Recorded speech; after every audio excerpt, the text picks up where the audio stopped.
this is just a review, number 43. Now the first two are already in vertex form, so that makes it a little bit easier. So just by looking at the vertex form, you know that the vertex is at -1, 1. Alright, so from the very beginning we know that much, and we can go ahead and graph -1, 1. It's right here. We don't know the y-intercept because it's not in standard form. Like if it's in this format, hey, yeah, we know the y-intercept is really easy. It's at 0, 12. But when it's in vertex form, you can't just get the y-intercept super easily. You just have to plug in 0 for your x and see what you get. So if we plug in 0 and just do a quick calculation, we can figure out what the y-intercept is there. So another thing we want to know how to do, how do you get the y-intercept when it's in vertex form? You plug in x equals 0.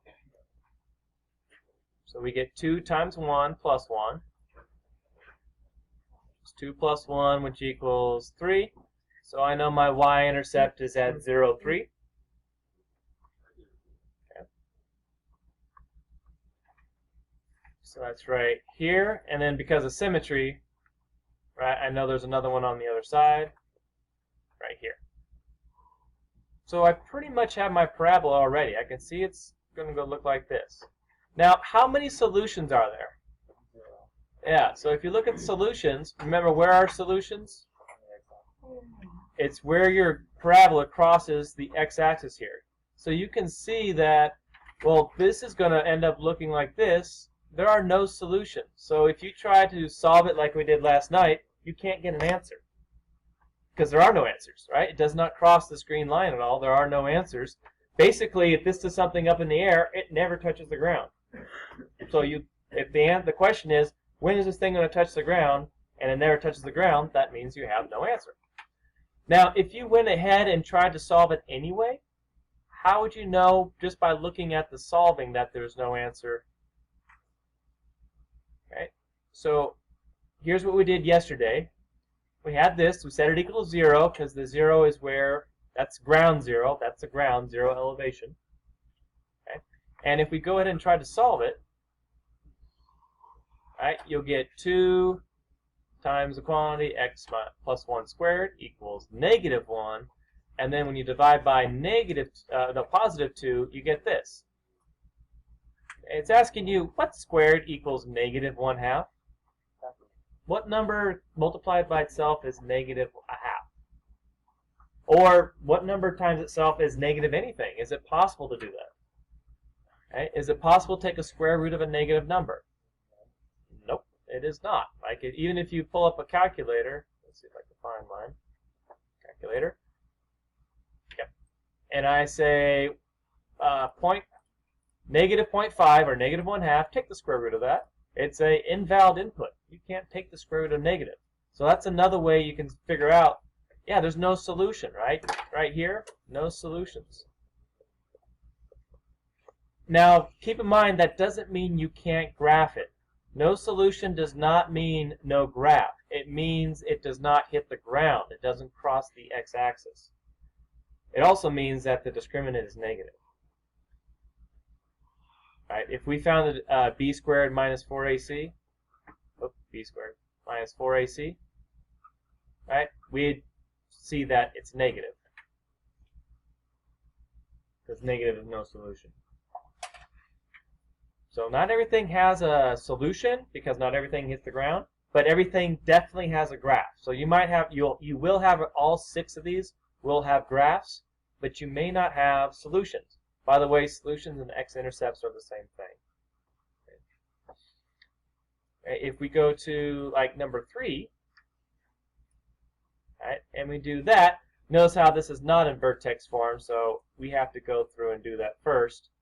Half of -8 is -4, -4 squared is 16, and 16 minus 4 is 12.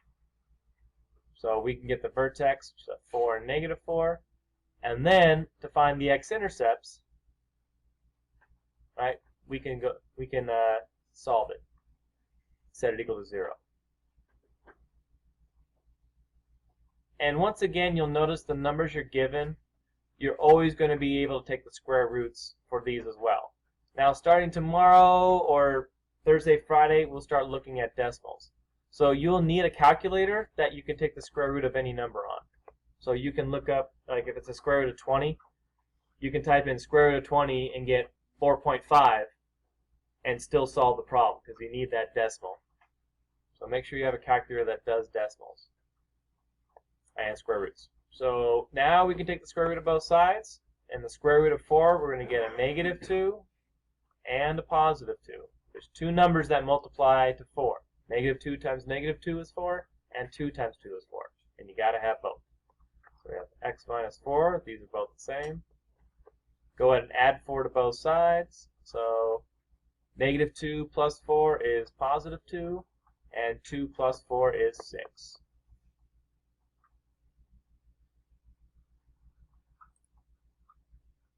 So we have a y-intercept, we have a vertex, and we have our roots. So we can just go through and graph all those. So let's do vertex first. I always like to start in the middle. Vertex is 4, negative 4. So 1, 2, 3, 4 right, 1, 2, 3, 4 down, 4, negative 4. My two roots, my two x-intercepts are right here. X equals, right, 2 and 6. So I got it 2, 6. And then my y-intercept is 0, 12. Now, that's actually off the graph here because this only goes up to 10. So 12 would be something like up here. So on this side, if we kind of matched it, it would be something like that. So we can just, don't actually draw to it, but we can estimate with that and just draw a graph.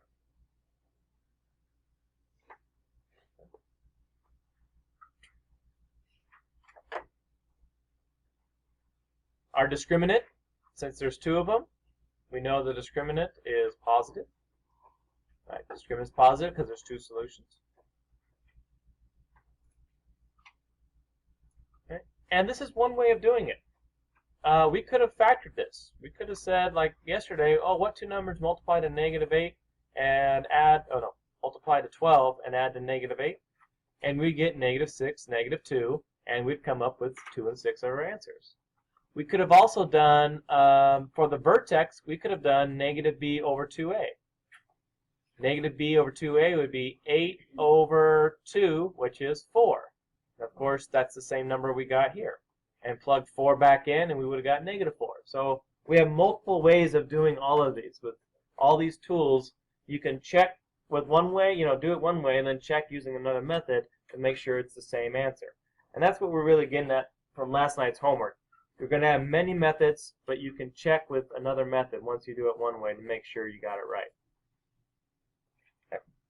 So just more practice, same thing. So if you're not done with last night's, work on that, get that done, get a stamp before you leave, and then go ahead and work on this. Try to do it on your own, and then if you get stuck, check with someone else.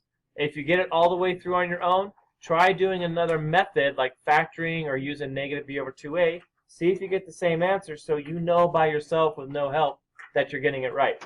Just like you would on a test, because you can't ask for help on a test or quiz. You need a way of checking on your own by yourself. Also, a nice calculator will be helpful, as you can see. We're doing more calculations. So if you get a calculator that does all the square roots and everything, your life will become easier. So have one of those. Okay? Okay. And go ahead and use the next 20 minutes of class just to work and ask questions.